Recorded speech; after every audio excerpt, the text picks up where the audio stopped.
What's going on, everybody? I just wanted to do a little video here about some functional restorations that I've done recently. Some functional tool restorations. What I've done with these tools is restored them from a pretty rough condition to a condition now where they're usable. They look halfway decent, but more importantly, they're usable, so I can put them into service. I've gotten all these from estate sales in the past few months, and I've finally got them to a position where I feel okay with throwing them in the toolbox or in the tool bag and putting them to use when needed now. So I thought I'd do a little video here and show you what I did. You've seen these Channellock 460s before. I got these nice babies from a big estate sale with a whole bunch of plumbing stuff, and they were in pretty rough condition, but I was able to get them, you know, not perfectly shiny, but like I said, it's just trying to get them functional again, not really trying to make them showpieces. So I re-dipped the handles and kind of got them in a nice usable condition. They feel good. This process that I'll show you in a little bit actually worked a lot better than I originally anticipated. I just ended up dipping them in this clear PlastiDip. I put like 3 or 4 coats so it's nice and thick, and this is actually really great. I was really pleasantly surprised by this. I was thinking, oh man, I bet that clear stuff just, you know, probably isn't as good as actually dipping it in the actual color, but it's hard to find colors other than like black and, you know, yellow and PlastiDip. The big box stores just don't carry a whole lot of other colors, but this clear worked out really well. So I got these looking halfway decent. I ended up hand sanding these a lot. With all the different nooks and crannies, it just seemed to be easier just to hand sand them. So I polished them a little bit. There's still some scratches in there from when I was using them on a belt sander, but yeah, these are in nice condition. The teeth are really pretty decent, so these will be a nice user pair for when I need to like grab on some big pieces of sheet metal or something, pinch 2 things together, or you know, whatever it might be. And this was a really nasty looking Vise Grips that looks like it had been pulled out of about 10 or 15 years in a puddle. I mean, the pitting on this thing, as you can see, is just so deep. There's pits all over this thing that are just like so deep that I didn't even want to bother taking those off.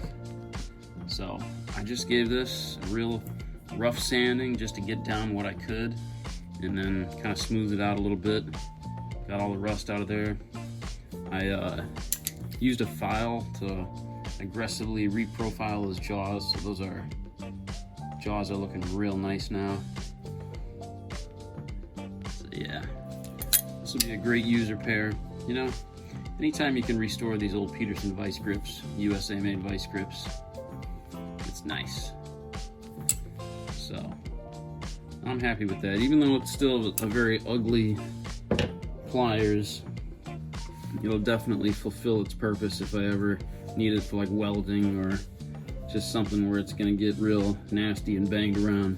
And then I have this Estwing hammer here, and this one is probably required the least amount of work. It was in the best condition out of these other tools here. It's that leather ring handle. It had a really nasty crumbling glaze on it, so I scraped all that off. I sanded down the hammer so it's got a decent shine to it. It looks good.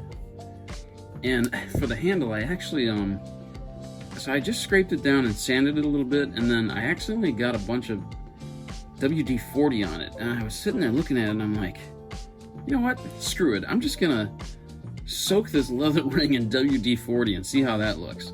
So that's what I did. I just ended up soaking it in regular old WD-40, and you know what, I really like it. It's like a perfect finish on this thing, you know? It's not too hard, not too soft. I think it'll hold up. You know, I could varnish it again and make it a little more hardy, but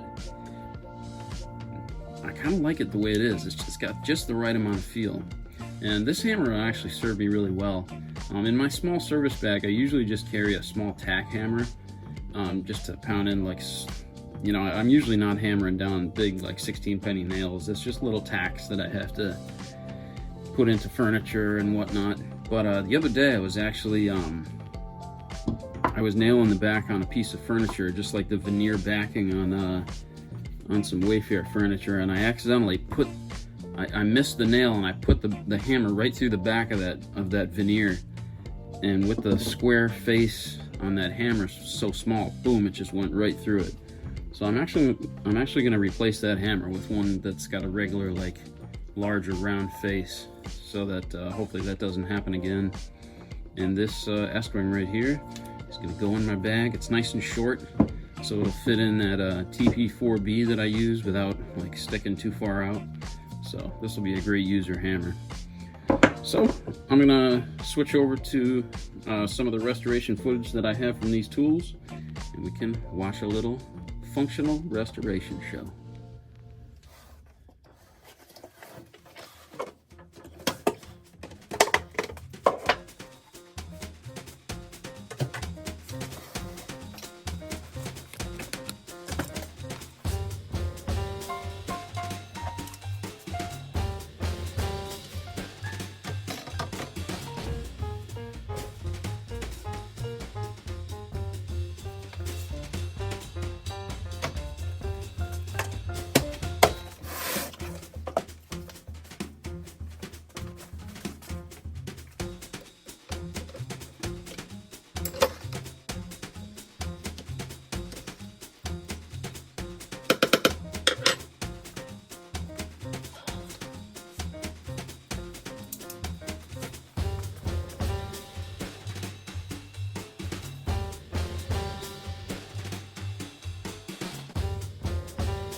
PlastiDip Create Your Own Color here.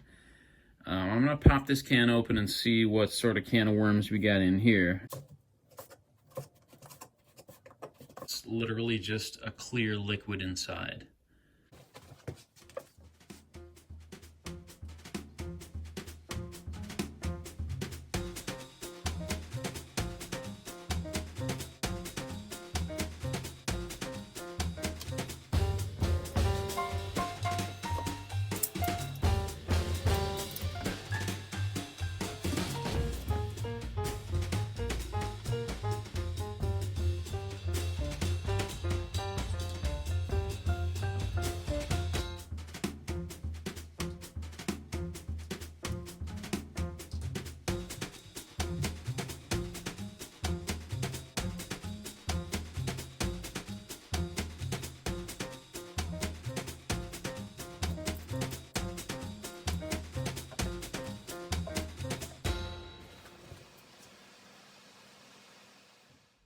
Well, as it turns out, I don't actually have any footage of the hammered restoration, but I think I've put you through enough so far.